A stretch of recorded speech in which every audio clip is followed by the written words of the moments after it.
نحمده ونصلي على رسوله الكريم أما بعد فأعوذ بالله من الشيطان الرجيم بسم الله الرحمن الرحيم رب اشرح لي صدري ويسر لي أمري واحلل عقدة من لساني يفقهوا قولي يا أيها الذين آمنوا إذا تداينتم بدين إلى أجل مسمى فاكتبوا وليكتب بينكم كاتب بالعدل ولا يأب كاتب أن يكتب كما علمه الله فليكتب وليملل الذي عليه الحق وليتق الله ربه ولا يبخس منه شيئا فإن كان الذي عليه الحق سفيها أو ضعيفا أو لا يستطيع أن يمل هو فليملل وليه بالعدل واستشهدوا شهيدين من رجالكم فإن لم يكونا رجلين فرجل وامرأتان ممن ترضون من الشهداء أن تدل إحداهما فتذكر إحداهما الأخرى ولا يأبى الشهداء إذا ما دعوا ولا تسأموا أن تكتبوه صغيرا أو كبيرا إلى أجله ذلكم أقسط عند الله وأقوم للشهادة وأدنى ألا ترتابوا إلا أن تكون تجارة حاضرة تديرونها بينكم فليس عليكم جناح ألا تكتبوها وأشهدوا إذا تبايعتم ولا يضار كاتب ولا شهيد وإن تفعلوا فإنه فسوق بكم واتقوا الله ويعلمكم الله والله بكل شيء عليم صدق اللہ العظیم۔ شروع کرتی ہوں اللہ کے نام سے جو بے انتہا مہربان نہایت رحم فرمانے والا ہے۔ البقرہ آیت نمبر 282، یہ ایک ہی آیت ہے جس کو قرآن پاک میں آیت دین کہا جاتا ہے۔ یہ قرآن پاک کی سب سے طویل آیت ہے جو پورے ایک صفحے پر حاوی ہے۔ اسی آیت میں گواہی کا ذکر ہے اور خصوصاً عورتوں کی گواہی سے متعلق بات کی گئی ہے۔ آئیے اس کا ترجمہ سنتے ہیں، پھر اس کے مفہوم کو دیکھتے ہیں۔ ارشاد باری تعالیٰ ہے، اے لوگو جو ایمان لائے ہو، جب آپس میں قرض کا لین دین کرو ایک وقت مقرر تک تو اس کو لکھ لو، اور چاہیے کہ تمہارے درمیان کاتب عدل و انصاف کے ساتھ لکھے، اور کاتب کو لکھنے سے انکار نہ کرنا چاہیے جیسا کہ اللہ نے اس کو تعلیم دی ہے، سکھایا ہے۔ بس چاہیے کہ وہ لکھے، اور لکھوانا اس کو چاہیے جس پر حق ہو، اور اس کو اللہ سے ڈرنا چاہیے جو کہ اس کا رب ہے، اور اس میں سے لکھواتے ہوئے کسی بھی چیز کی کمی نہیں کرنا چاہیے۔ پھر اگر وہ شخص کے جس پر حق آ رہا ہے بے وقوف ہے، کم عقل ہے یا کمزور ہے، یا وہ لکھوانے کی صلاحیت نہیں رکھتا، تو اس کے ولی یعنی گارڈین کو چاہیے کہ وہ لکھوائے، اور وہ بھی عدل کے ساتھ لکھوائے، اور اپنے مردوں میں سے 2 مردوں کو اس پر گواہ بنا لو۔ پھر اگر 2 مرد نہ ہوں تو 1 مرد اور 2 عورتیں، ان میں سے جنہیں تم گواہوں میں سے پسند کرو۔ 2 عورتیں اس لیے کہ اگر ان میں سے ایک بھول جائے تو دوسری اس کو یاد کرا دے، اور گواہوں کو انکار نہ کرنا چاہیے جب بھی وہ بلائے جائیں یعنی گواہی دینے کے لیے، اور تم سستی نہ کرنا کہ تم لکھو اس کو، خواہ چھوٹا ہو یا بڑا ہو، یعنی اماؤنٹ چھوٹی ہو یا بڑی ہو، الی اجل، ایک وقت مقرر تک جس کا لین دین تم کر رہے ہو۔ یہ بات اللہ کے نزدیک زیادہ انصاف والی ہے اور گواہی کے اعتبار سے زیادہ پائیدار ہے، قائم رہنے والی ہے، اور قریب تر ہے اس بات کے کہ تم شک میں نہ پڑو، مگر یہ کہ ہو تجارت جو حاضر ہو، یعنی روزمرہ کی، جس کا تم آپس میں لین دین کرتے ہو، بس تم پر کوئی گناہ نہیں کہ تم اس کو نہ لکھو، اور گواہ بنا لو جب تم آپس میں لین دین کرو، اور نہ تو کاتب کو نقصان پہنچایا جائے اور نہ ہی گواہ کو کوئی ضرر پہنچایا جائے، اور اگر تم اس کو کرو گے تو یہ تمہارے لیے گناہ ہوگا، اور اللہ سے ڈرو اور اللہ تم کو سکھا دے گا، اور اللہ ہر چیز کو جاننے والا ہے۔ اس آیت کی روح سے ہمیں قرض کے لین دین یعنی مالی معاملات میں امت مسلمہ کو ایک اہم تعلیم دی جا رہی ہے۔ آپ سب جانتے ہیں کہ انسان مال کی محبت میں بہت شدید ہے۔ قرآن پاک میں بھی اس کے بارے میں فرمایا گیا کہ وَإِنَّهُ لِحُبِّ الْخَيْرِ لَشَدِيدٌ، کہ انسان مال کی محبت میں بہت شدید ہے۔ مال کو انسان کے لیے خیر بھی بتایا گیا، اور ایک دوسری آیت میں اسے فتنہ بھی کہا گیا۔ یہاں جو آیت میں نے کوٹ کی، اس میں حب الخیر، خیر کا لفظ مال کے لیے استعمال کیا گیا ہے، اور ایک دوسری جگہ پر فرمایا المال والبنون زینت الحیات الدنیا، دنیا کی زندگی کی زینت اور رونق بھی بتایا گیا۔ پھر انما اموالکم و اولادکم فتنہ بھی بتایا گیا۔ تو گویا مال انسانی زندگی کی ایک ضرورت ہے اور زندگی کو قائم رکھنے کا ایک ذریعہ ہے، جیسا کہ سورۃ النساء کی آیت نمبر 5 سے ہمیں پتہ چلتا ہے، جس میں کہا گیا کہ تم اپنا مال ایسے لوگوں کے حوالے نہ کرو کہ جو سمجھ بوجھ نہیں رکھتے، کیونکہ اس میں بھی اندیشہ یہ ہے کہ وہ اس کو ضائع کر دیں گے، اور مال جو ہے وہ زندگی کو قائم رکھنے کا ایک ذریعہ ہے۔ تو مال کی اہمیت سے کوئی بھی انکار نہیں کرتا، اور اس میں ہم دیکھتے ہیں کہ بسا اوقات مال کی وجہ سے انسانی تعلقات میں ایسی خرابی بھی پیدا ہو جاتی ہے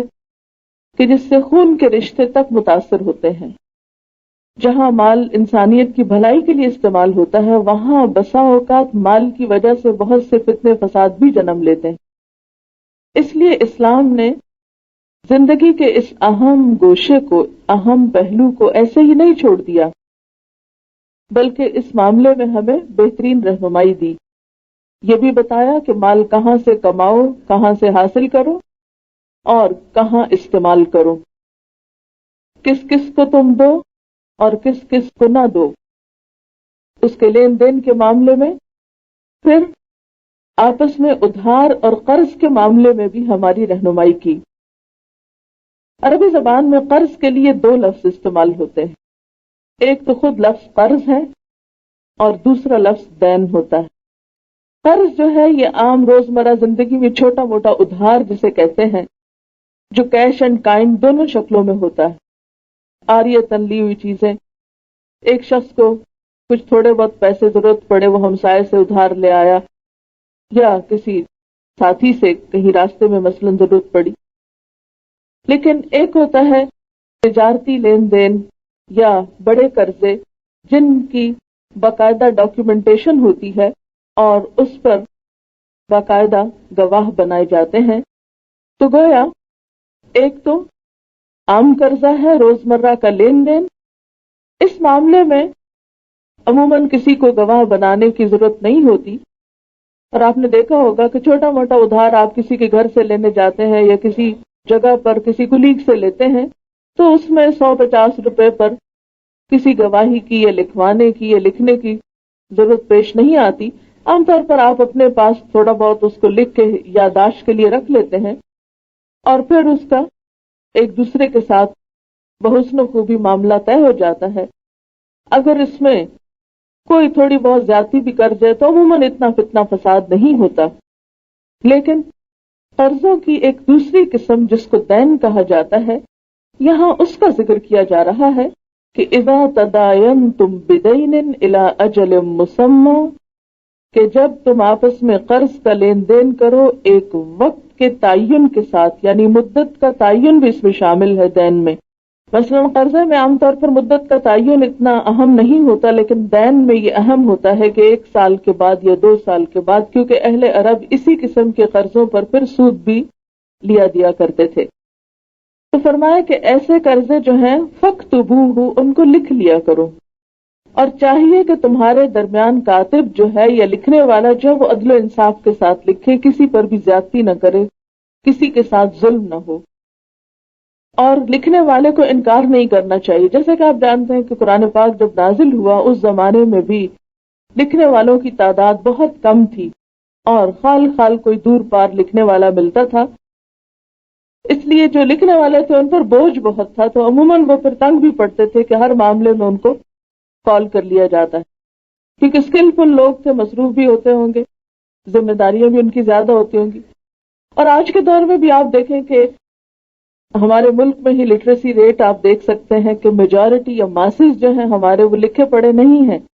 گاؤں دیہات میں آج بھی ضرورت پڑتی ہے ایسے لوگوں کو بلانے کی جو منشی ہوتے ہیں یا کاتب ہوتے ہیں۔ تو اللہ تعالیٰ کا حکم ان کے لیے ہے، یہاں پر ان کو نصیحت ہے کہ لکھنے والے جو ہیں وہ جب بلائے جائیں تو لکھنے سے انکار نہ کریں، کیونکہ اللہ نے جو ان کو نعمت دی ہے، جو علم دیا ہے، اس سے دوسری انسانیت کو فائدہ پہنچائیں۔ کیونکہ متقین کی صفات سورۃ البقرہ میں اللہ تعالیٰ فرماتے ہیں وَمِمَّا رَزَقْنَاهُمْ يُنْفِقُونَ، کہ جو رزق ہم نے ان کو دیا ہے اس میں سے خرچ کرتے ہیں۔ اور رزق سے مراد عربی میں صرف مال و دولت ہی نہیں ہوتا، کوئی اسکل بھی ہو سکتی ہے، کوئی علم بھی ہو سکتا ہے، کوئی بھی نعمت ہو سکتی ہے۔ تو اسلام کا مزاج یہ ہے کہ انسان صرف اپنے لیے نہ جیے بلکہ دوسروں کے لیے بھی جیے، اور اپنی خیر و بھلائی میں دوسروں کو بھی شریک کرے۔ تو لکھنے والے کو کہا گیا کہ وہ اس سے انکار نہ کرے، اور پھر یہ کہ لکھوائے کون، یعنی مقروض جو قرض لے رہا ہے وہ لکھوائے، اور اللہ سے ڈرے جو اس کا رب ہے، اور اس میں کوئی کمی نہ کرے، یعنی کم نہ لکھوائے۔ پھر اگر ایسا شخص لے رہا ہے قرض جو کہ ذہنی طور پر اتنا سمجھدار نہیں ہے، یا یہ کہ مینٹلی ہینڈی کیپڈ ہے مثلا، یا یہ ہے کہ وہ بول نہیں سکتا یا بول کے لکھوا نہیں سکتا، یعنی کوئی بھی ایسی ریزن کہ جس کی وجہ سے وہ لکھوانے کے قابل نہیں، تو ایسے میں جو اس کا گارڈین ہے یا اس کا جو سرپرست ہے وہ لکھوانے کا کام کرے۔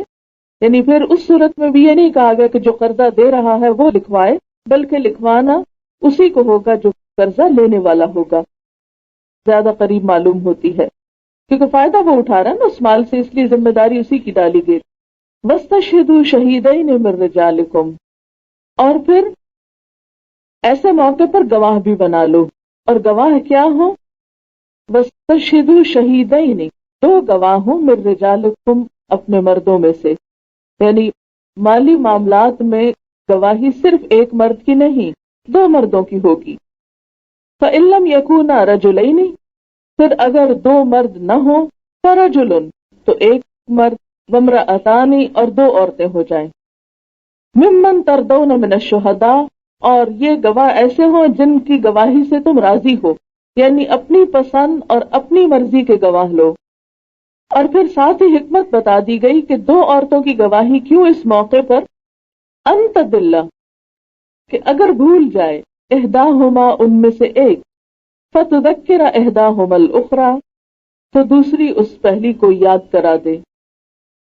ولا یأبی الشہداء اذا ما دعوا، اور گواہ جب بلائے جائیں تو وہ انکار نہ کرے آنے سے، یعنی انہیں گواہی دینے کے لیے آنا ہوگا، کیونکہ یہ ایک ذمہ داری ہے، اس ذمہ داری کو نبھانا ہوگا۔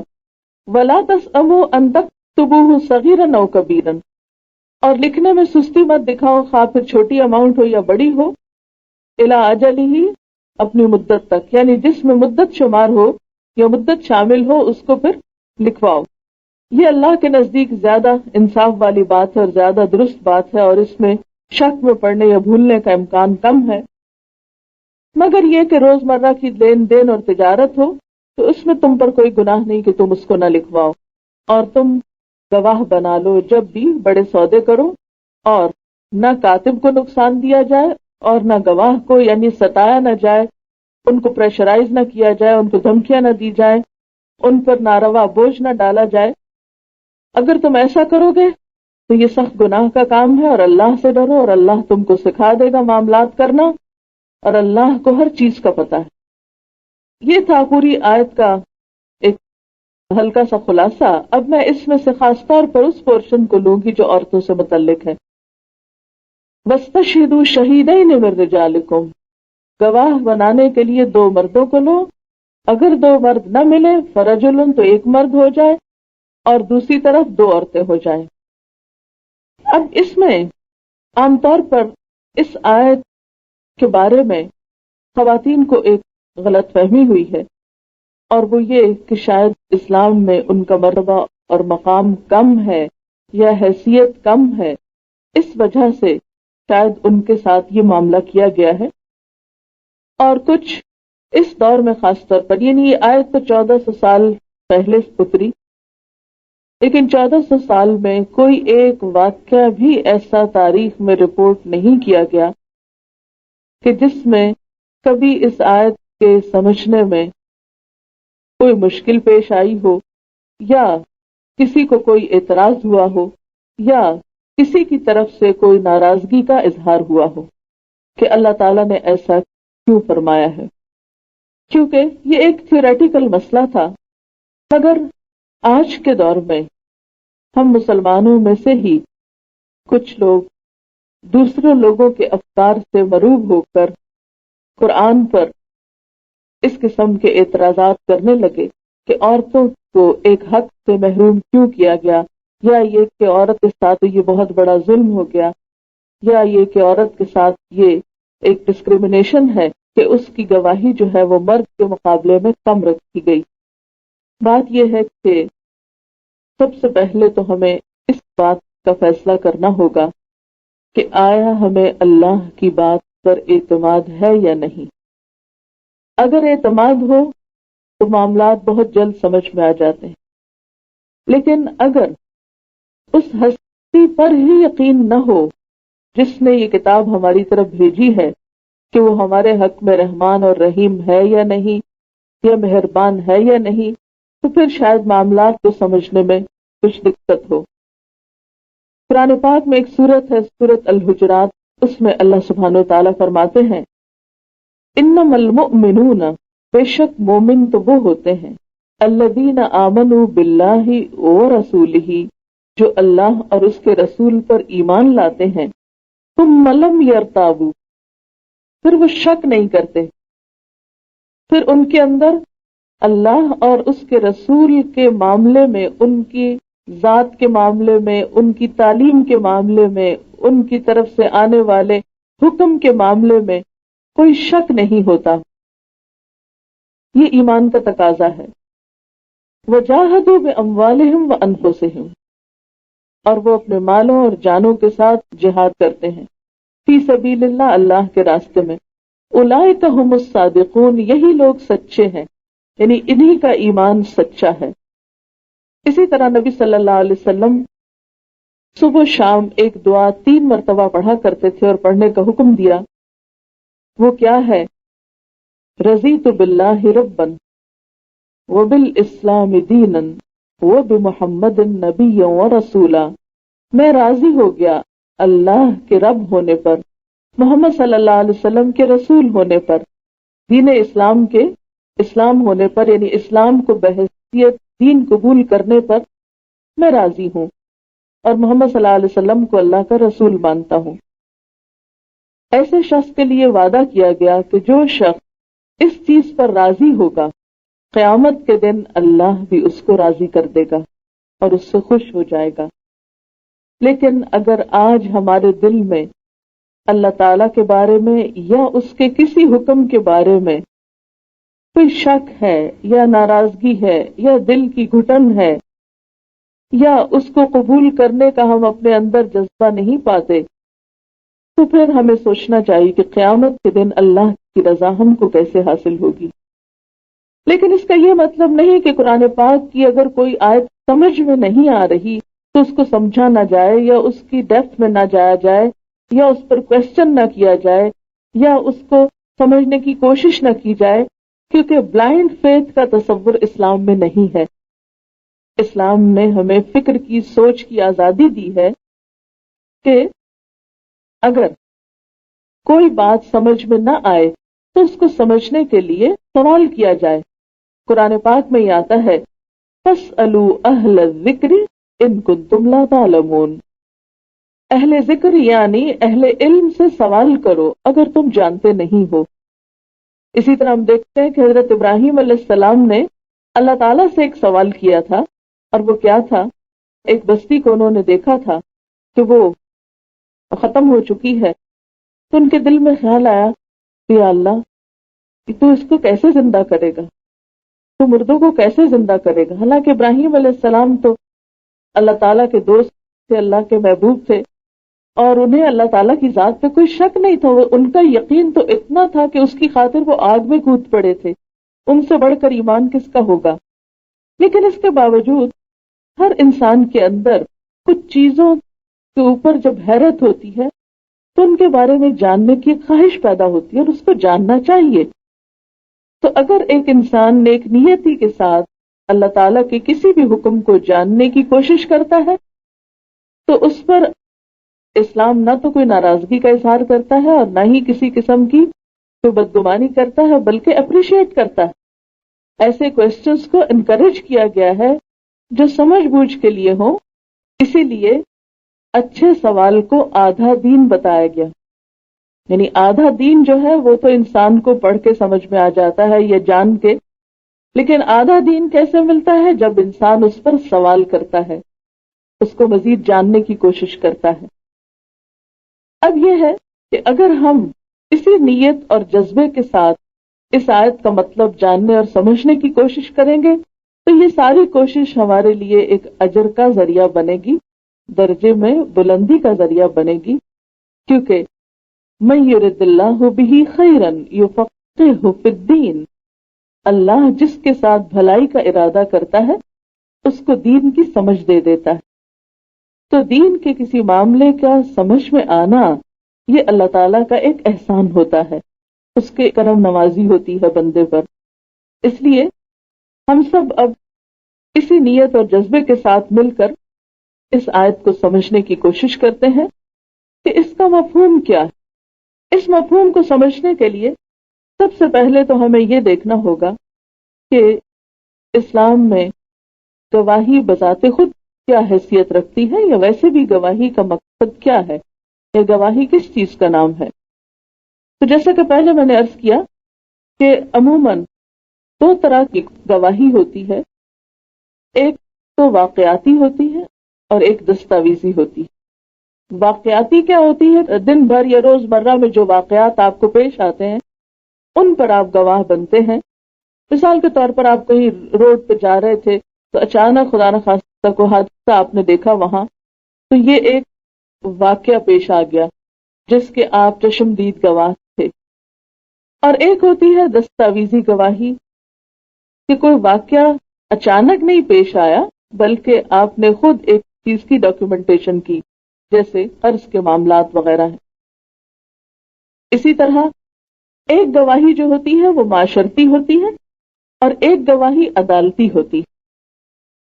معاشرتی گواہی تو جیسے گھروں میں عام طور پر لین دین کر کے ایک دوسرے کے ساتھ گواہ بن جاتے ہیں، اور ایک گواہی ہوتی ہے جو عدالت میں بطور خاص جا کر کسی جھگڑے کے موقع پر دی جاتی۔ کئی موقعوں پر جب گواہ مقرر کیے جاتے ہیں تو بعض اوقات ان گواہوں کو بلانے کی بھی ضرورت نہیں پڑتی۔ مثلاً یہ کہ آپ گھر میں ہی بہن بھائیوں کے درمیان کوئی قرض کا معاملہ طے پا رہا ہے اور اس پر آپ ایک ڈاکیومنٹ لکھتے ہیں، گھر میں ہی بیٹھ کے دو بھائی اس پہ سائن کر دیتے ہیں آپس میں ایک چیز، تو اس میں نہ تو عدالت میں جانے کی ضرورت ہے، اور ہو سکتا ہے کہ وہ جس نے قرض لیا وہ ویسے ہی اس کو واپس کر دے اور گواہ بلانے کی کوئی ضرورت ہی پیش نہ آئے۔ لیکن واقعاتی گواہیاں جو ہوتی ہیں ان میں بعض اوقات حادثات، قتل، چوری، ڈاکہ، زنا اور مختلف جو جرائم ہیں ان پر کسی شخص کا اچانک وہاں موجود ہونا،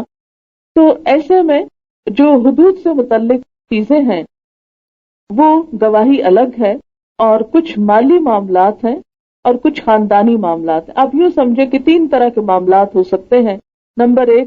خاندانی معاملات، نمبر دو مالی معاملات جو بازار کی دنیا سے تعلق رکھتے ہیں، اور نمبر تین واقعات یا حدود جس میں چوری، ڈاکہ اور جرائم وغیرہ شامل ہیں جو کرمنل لا سے تعلق رکھتے ہیں۔ جہاں تک خاندانی معاملات کا تعلق ہے جس میں نسب، رضاعت اور رشتوں کی پہچان وغیرہ آتی ہے، ان میں عورت کی گواہی جو ہے وہ قبول بھی کی جاتی ہے اور ایک عورت کی گواہی بھی لے لی جاتی ہے۔ مثال کے طور پر ولادت کے موقع پر مرد حضرات تو نہیں ہوتے، کسی بچے کی پیدائش کے موقع پر اگر اس میں کوئی جھگڑا ہو گیا ہے تو عورت ہی اس موقع پر عموماً موجود ہوتی ہے، جیسے کبھی کئی جگہوں پر دائی یا نرس یا ڈاکٹر یا جو بھی. تو مثلاً اس بات پر کہ بچہ زندہ پیدا ہوا تھا یا مردہ پیدا ہوا تھا تو وغیرہ وغیرہ، اس طرح کی کئی ایک چیزیں، کیونکہ اس میں پھر آگے تو اس میں کون گواہی دے گا؟ عورت گواہی دے گی، اور ایک عورت کی گواہی بھی کافی ہے، کیونکہ اللہ تعالیٰ نے مرد اور عورت کے درمیان جو تقسیم رکھی ہے گھر اور باہر کی دنیا کی، تو یہ ان کی بنیادی ذمہ داریوں میں عورت کا جو دائرہ کار ہے وہ اس کا گھر ہے، اور اس کی پرائمری رسپانسبلٹی یا بیسک رسپانسبلٹی اس کا گھر ہے. اور ایک باہر کی دنیا ہے جس میں پرائمری جو رول ہے وہ مرد ادا کرتا ہے، یا بنیادی ذمہ داری جو ہے وہ مرد کی، اور وہ باہر کی دنیا ہے جس میں تجارت، لین دین اور دوسرے کام آتے ہیں. اب آپ دیکھیے کہ جو خاندانی زندگی جس میں عورت کا ایک بنیادی رول ہے، یہاں اس کی گواہی کو بھی بڑی اہمیت حاصل. وہاں ایک عورت کی گواہی بھی کافی ہے، کسی دوسری عورت کی ضرورت نہیں. اسی طرح رضاعت کا معاملہ ہے. رضاعت کا مطلب ہوتا ہے دودھ پلانا. مثلاً حضرت عثمان رضی اللہ تعالیٰ عنہ کے دور میں ایک واقعہ ایسا پیش آیا کہ ایک گاؤں میں 3 کپل ایسے تھے کہ جن کو ایک عورت نے دودھ پلایا تھا. ان سب بچوں کی وہ ایک دائی تھی، کیونکہ آپ جانتے ہیں عرب کا ماحول. حضور صلی اللہ علیہ وسلم کی سیرت میں بھی آپ نے پڑھا کہ آپ کو دودھ پلانے کے لیے بچپن میں باہر کے قبیلے میں بھیج دیا گیا تھا. حلیمہ سعدیہ نے آپ کو دودھ پلایا. یہ عرب کے کلچر کا ایک حصہ تھا کہ ایک عورت کئی بچوں کو بیک وقت دودھ پلایا کرتی تھی. تو اس میں وہ عورت اکیلی آئی اور اس نے کہا کہ میں نے ان سب بچوں کو دودھ پلایا تھا، یہ باہم رضائی بہن بھائی ہیں اور انہوں نے آپس میں شادی کر لی، شاید انہیں اس معاملے کا علم نہیں لیکن میں اس پر گواہ ہوں. تو اس عورت کی اکیلی ایک گواہی پر ان سب کے نکاح کو فسخ کیا گیا، کیونکہ رضائی بہن بھائی کا بھی آپس میں نکاح نہیں ہو سکتا. اسی طرح ایک اور واقعہ ہمیں ملتا ہے کہ جس میں کچھ عورتیں کسی محفل میں بیٹھی ہوئی تھی، ایک بچہ کپڑے میں لپٹا ہوا سو رہا تھا کہ اچانک ایک عورت وہاں سے گزری اور اس کا پاؤں اس بچے پر آ گیا اور وہ اس کی وہیں پر ڈیتھ ہو گئی. تو اس میں اب ظاہر قتل کا ایک مقدمہ تھا، وہاں کوئی مرد نہیں تھا. تو اس میں اب ظاہر قتل کا ایک مقدمہ تھا، وہاں کوئی مرد نہیں تھا. تو صرف عورتوں کی گواہی بھی وہاں پر قبول کی گئی اور اس بنیاد پر اس عورت پر دیت لازم آئی، کیونکہ قتل خطا میں دیت ہوتی ہے، یعنی خون بہا دینا ہوتا ہے. اگر کسی نے جان کے نہیں بھی مارا لیکن انسانی جان کی حرمت اتنی ہے کہ اس کا کچھ نہ کچھ صلہ ضرور دیا جاتا ہے جو میت کے وارث ہوتے ہیں. لیکن اس موقع پر بھی ایون قتل کے معاملے میں بھی کوئی دوسرا مرد چونکہ وہاں نہیں تھا تو صرف عورتیں تھیں، تو عورتوں کی گواہی بھی لی گئی.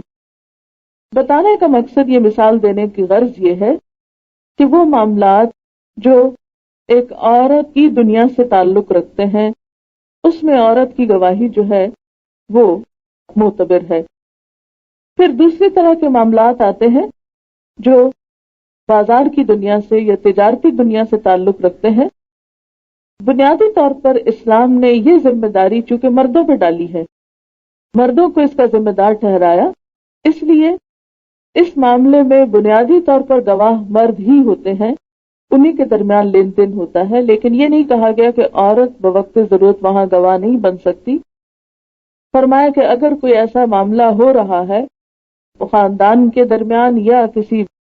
باہر کی کسی پارٹی کے ساتھ کوئی بزنس لون لیا دیا جا رہا ہے،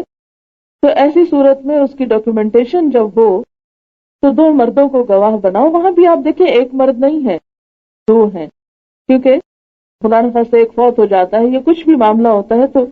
اس میں سیف سائڈ یعنی 2 آدمی ہو، اور اگر 2 آدمی نہ ہو تو ایک مرد ہو تو پھر دوسری طرف 2 عورتیں لے لی جائیں. اب یہاں آ کے جو ہے وہ ناراضگی یا ایک دل کی تنگی کی کیفیت پیدا ہوئی کہ ہماری قدر کم کر دی گئی اور ہمیں 2 کو کیوں مقرر کیا گیا. لیکن یاد رکھیے کہ بنیادی طور پر یہاں پر بھی گواہی ایک ہی کی ہے، دوسری اس وقت بولے گی کیونکہ قرآن کے الفاظ میں بھی ہے ان تدل احداہما فتذکر احداہما الاخری، اگر ان میں سے ایک بھولے گی تو دوسری یاد کرائے گی، اور اگر ایک نہیں بھولتی تو دوسری کو بولنے کی ضرورت ہی نہیں. تو گواہی تو ایک ہی دے رہی ہے، دوسری صرف سپورٹ کر رہی ہے. اب یہ جو سپورٹ دی جا رہی ہے عورت کو، یہ دراصل اسلام کی ایک رعایت ہے، ایک شفقت ہے، ایک ہمدردی ہے کہ عورت پر بوجھ زیادہ نہ پڑے. اور کسی بوجھ کو اٹھانے میں اگر دو لوگ مل جائیں تو آسانی ہو جاتی ہے یا مشکل؟ آسانی ہو جاتی ہے. اللہ تعالیٰ ہمارے لیے آسانی چاہتا ہے اور ہم اس پہ ناراض ہوتے ہیں. یہ بالکل ایسے ہی ہے کہ جیسے اگر آپ کو ایک میز اٹھانا ہے اور ایک طرف آپ کا بیٹا ہے اور دوسری طرف بیٹی ہے، تو عموماً آپ کیا کریں گے کہ کسی دوسری بچی کو یا کسی اور کو کہیں گے بہن کی مدد کرو، کیوں اس سے اتنا بوجھ اٹھوا رہے ہو. اور دوسری طرف ایک لڑکا بھی اپنی جسمانی قوت کی وجہ سے کافی، اب یہ کہنا کہ ایک بہن کے ساتھ دوسری بھی لگ جائے، یہ نعوذ باللہ اس کے ساتھ کوئی ڈسکریمنیشن نہیں ہو رہی، بلکہ اس کے اوپر ایک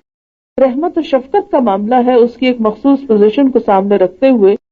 کیونکہ کچھ چیزیں ایسی ہیں کہ جو عورت کے وجود پر بوجھ ہوتی ہیں، کچھ اس کے ذہن پر بھی بوجھ ہوتی ہیں.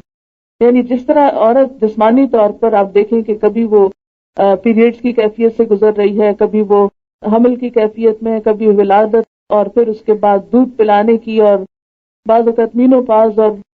بڑھاپے میں آسٹروپروسس سے گزرتے ہوئے جسمانی طور پر عورت اتنے چینجز سے گزرتی ہے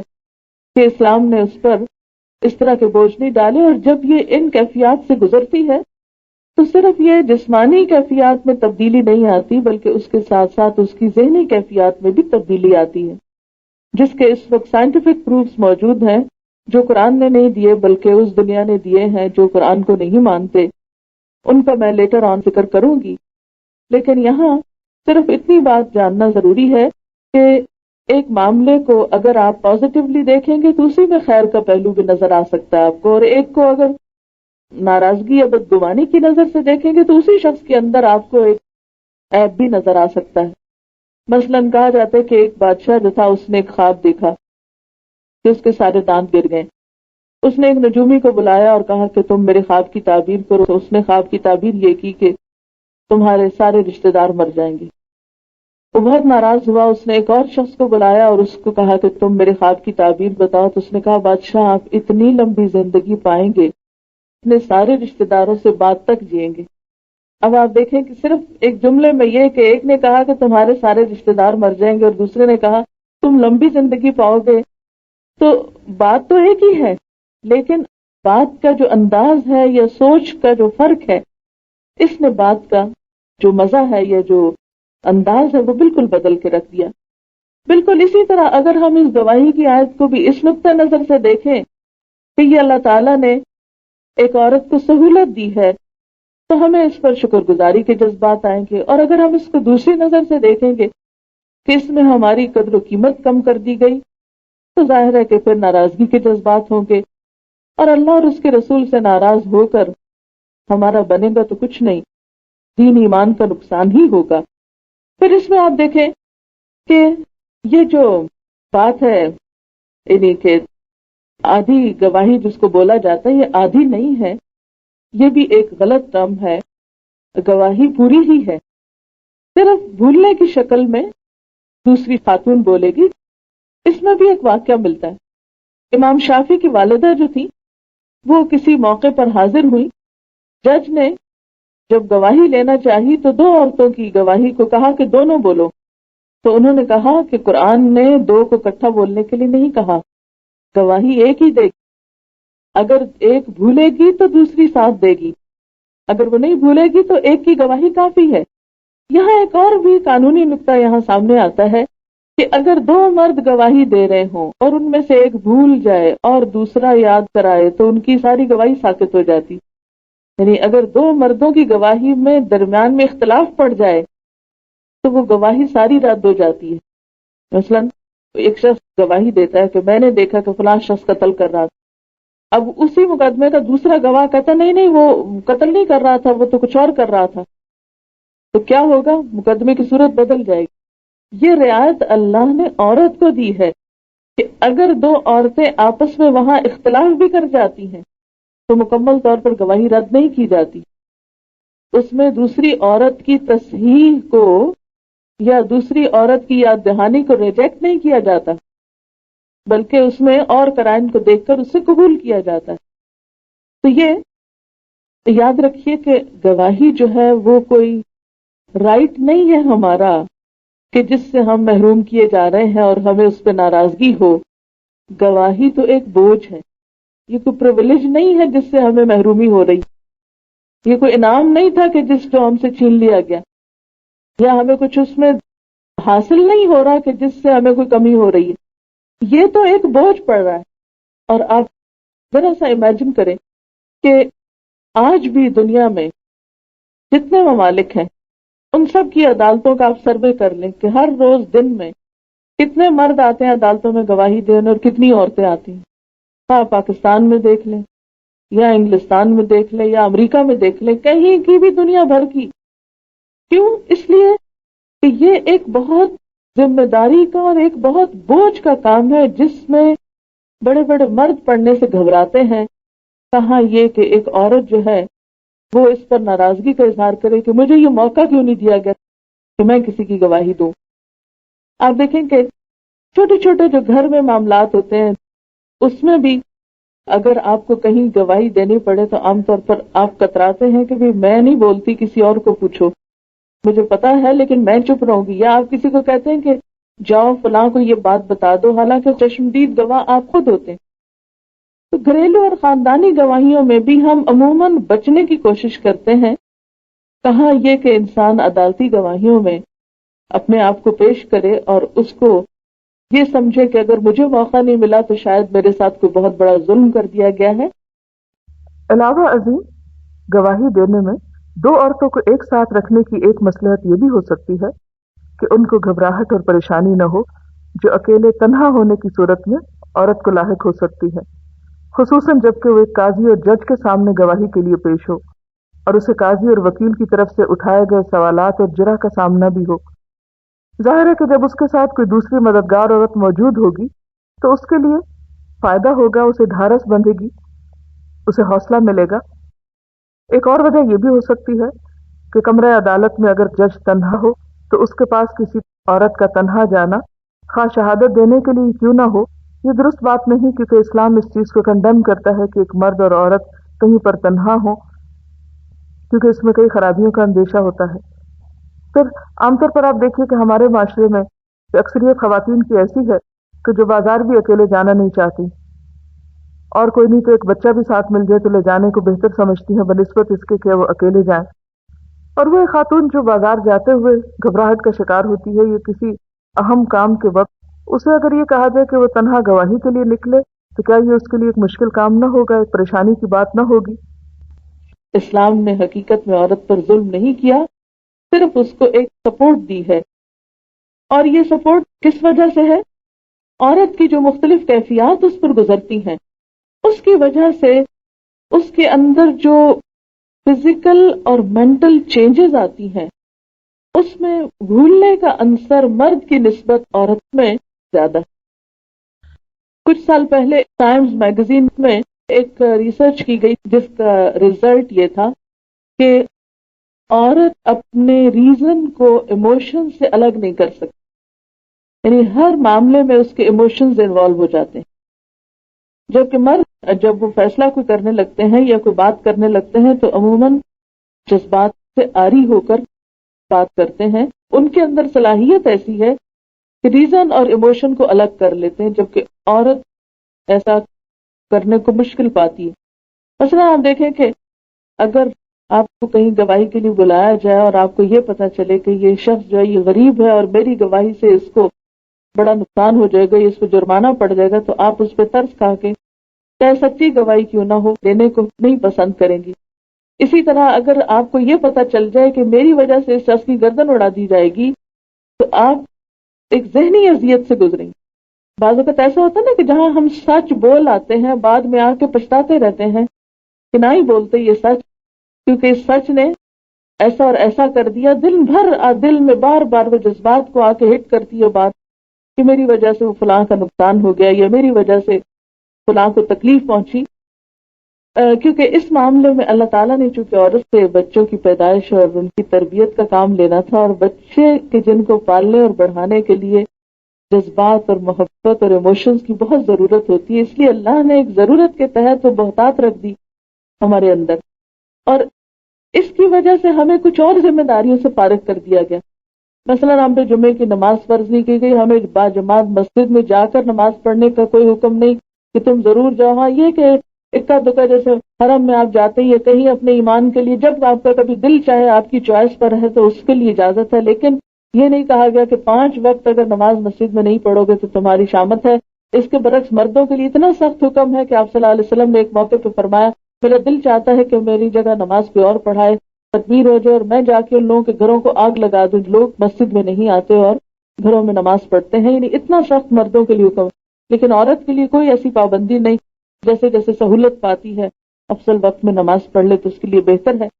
پھر اسی طرح یہ ہے کہ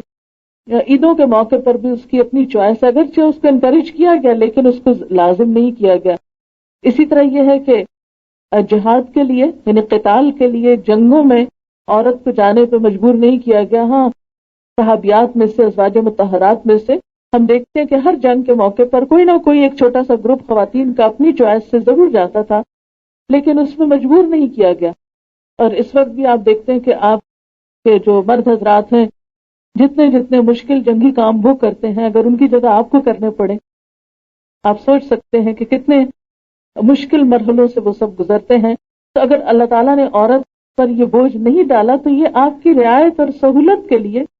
اور آپ کے اوپر ایک رحمت اور شفقت کے طور پر اس بڑی ذمہ داری سے آپ کو محفوظ رکھا گیا۔ لیکن یہ یاد رکھیے کہ جو کام عورت کرتی ہے وہ آج تک کسی مرد نے نہیں کیا۔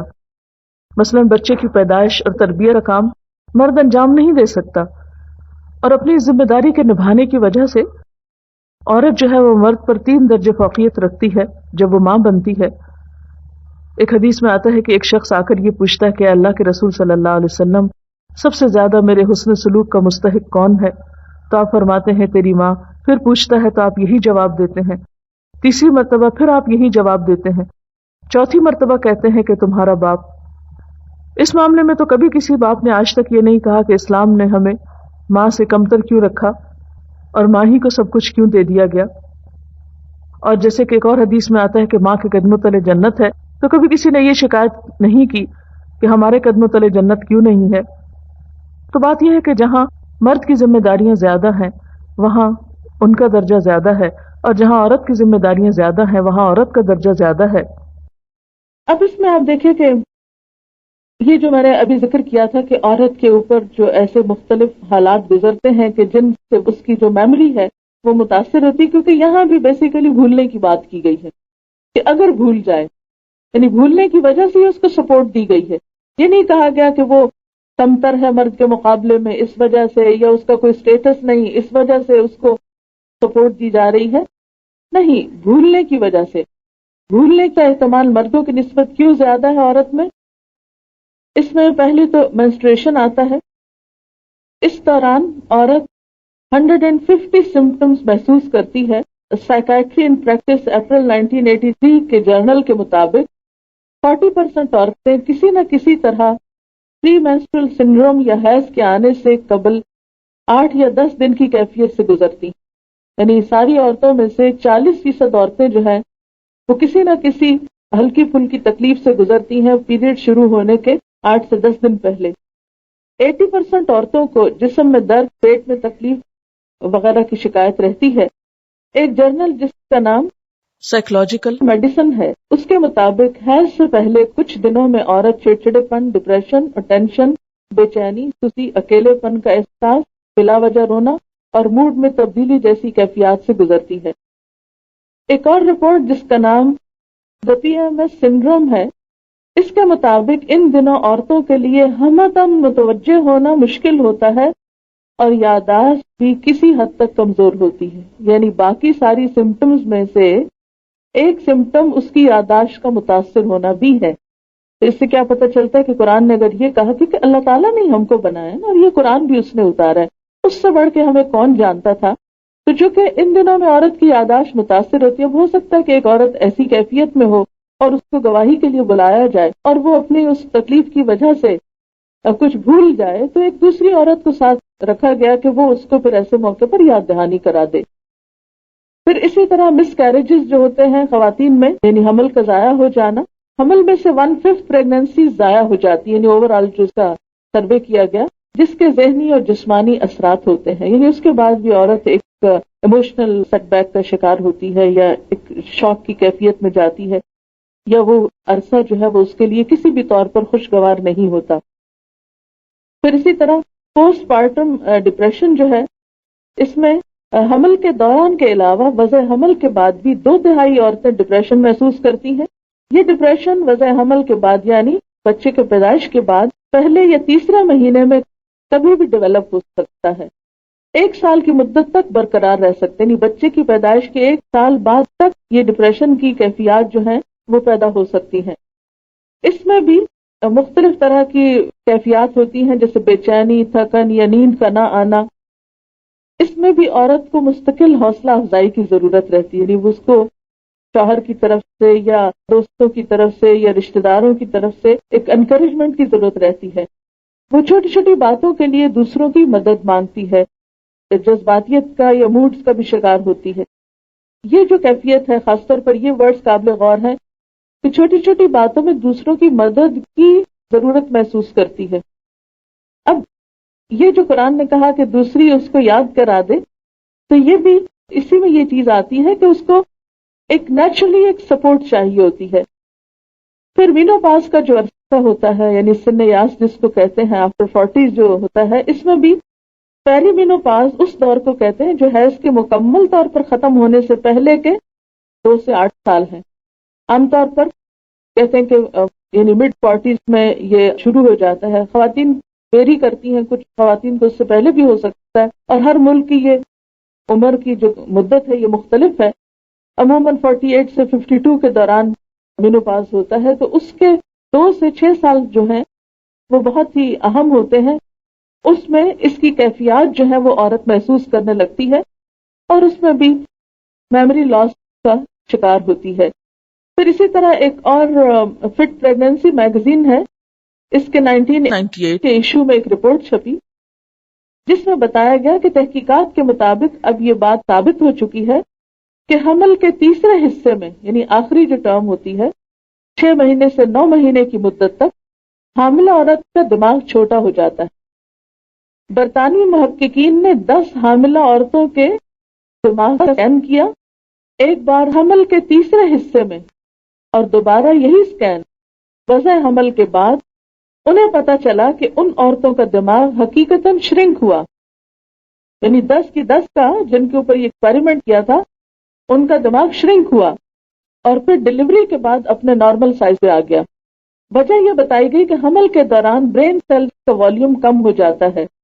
کیونکہ وہ ساری توجہ جسم کی کس پر ہوتی ہے؟ ایک نئی زندگی کی پروڈکشن پر۔ ریسرچرز نے یہ اندازہ لگایا کہ یہ دماغ کا چھوٹا ہونا ہارمونز کے امبیلنس کی وجہ سے بھی ہو سکتا ہے، مگر یہ امید ظاہر کی کہ مزید تحقیقات سے یہ معلوم ہو جائے گا کہ ایسا کیوں ہوتا ہے، لیکن یہ فیکٹ ہے کہ اس کے دماغ پر اثر پڑتا ہے۔ یونیورسٹی آف سدرن کیلیفورنیا کے ایک سائیکالوجسٹ کی تحقیق کے مطابق یہی بات سامنے آئی کہ حاملہ عورتوں کا بیہیویئر متاثر ہوتا ہے، اور یہ کہ کئی قسم کی انفارمیشن کو ریٹین کرنے یا یاد رکھنے کی صلاحیت نارمل سے بہت کم ہو جاتی ہے۔ انہوں نے حاملہ عورتوں کو یہ نصیحت کی کہ وہ اپنے ساتھ ایک نوٹ بک رکھا کریں جس میں وہ ساری باتیں یاد دہانی کے طور پر لکھ لیا کریں، اور یہ کہ ہر چیز کی ایک مخصوص جگہ بنا لیا کریں، مثلاً چابیوں وغیرہ کی، تاکہ ان کو پریشانی کا سامنا نہ کرنا پڑے، کیونکہ یہ بھی ایک نیچرل سا جس میں عورت کا اپنا کوئی عمل دخل نہیں ہوتا، کیونکہ وہ ایک ایسے کام میں لگی ہوئی ہے یا اس کے اوپر ایک ایسا بوجھ ہے کہ جو اس کے ساتھ کوئی اور شیئر نہیں کر سکتا۔ اسی لیے تو ماں کا درجہ جو ہے وہ 3 گنا زیادہ باپ کے مقابلے میں بتایا گیا، کہ باپ اس تکلیف کو یا اس بوجھ کو نہیں اٹھاتا جس کو ماں اٹھا رہی ہے، اور جس کی وجہ سے وہ سفر کر رہی ہے، اور جس کی وجہ سے اس کے اندر یہ کمی آ رہی ہے۔ تو یہ نعوذ باللہ عورت کے مقام یا اس بھولنے کو یا اس جسمانی پریشر کے اندر سے جو گزرتی عورت، اس سے نعوذ باللہ عورت کے مقام میں کوئی کمی نہیں ہوئی، بلکہ اس کو عزت کے 3 گنا یا خدمت کے یا حسن سلوک کے 3 درجے زیادہ عطا کیے گئے کیونکہ اس نے سیکریفائس کیا ہے. لیکن ایسے میں وہ گھر کے باہر کے معاملات یا تجارتی معاملات، اور وہ بھی بزنس ریلیٹڈ یا روپے پیسے سے متعلق فگرز جو ہیں، خصوصاً آپ دیکھیں کہ ہم ڈسکرپشن میں عموماً اچھے ہوتے ہیں، لیکن جب فگرز کی بات آتی ہے تو بعض اوقات بھولنے لگتے ہیں. اور ایکوریٹ فگر، اور خاص طور پر ان جگہوں پہ جہاں لکھی ہوئی چیز نہ ہو اور زبانی کوئی گواہی دینا ہو، تو ایسی صورت میں بھول چک ہو جاتی ہے. پھر اسی طرح university of California Los Angeles نے کچھ بہت پڑھی لکھی خواتین جو پی ایچ ڈی لیول کی بھی تھیں، ان کی انٹیلیجنس اور یادداشت کا ٹیسٹ کیا تو حمل کے دوران رزلٹ ایوریج سے کم آئے، جبکہ وضع حمل کے بعد ریزلٹس نارمل ہو گئے. تو چونکہ عورت ان کیفیات سے گزرتی ہے، اور جو عورت اس کیفیت سے نہیں گزرتی وہ اپنے آپ کو ویسے ادھورا پاتی. یعنی ہر عورت کی خواہش ہوتی ہے کہ خواہ وہ 1 مرتبہ یا 1 سے زیادہ مرتبہ ماں بننے کے عمل سے گزرے، اس میں وہ بہت پراؤڈ فیل کرتی ہے کہ اس کے بچے ہیں، اور اگر اللہ تعالیٰ کے کسی فیصلے کی وجہ سے وہ اس نعمت سے محروم رہتی ہے تو وہ الگ طور پر ایک اور ڈپریشن کا شکار ہو جاتی ہے. تو چونکہ عورت کا ایک دائرہ کار مختلف ہے، اس کی ذمہ داریاں بھی اسلام نے مختلف رکھی. اگر اسلام نے اس پر ایک اور بوجھ ڈالا تو اس کو کچھ اور بوجھوں سے نجات دی. اس لیے ان کیفیات کو ہم باوجود کوشش کے بدل نہیں سکتے. یعنی یا تو عورت سے یہ ذمہ داری واپس لے لی جائے کہ وہ ماں نہ بنے، یا یہ کہ وہ پیریڈز کے اس سے نہ گزرے، یا پریگننسی کے مختلف ادوار ہیں ان سے نہ گزرے. آپ خود سوچیں کہ اگر کسی بھی عورت کو آرٹیفیشلی اس چیز سے محروم کر دیا جائے تو اس کے لیے کس قدر تکلیف ہو سکتی ہے، اور اس میں اس کے لیے کیا حسن اور کیا بہتری ہو سکتی ہے.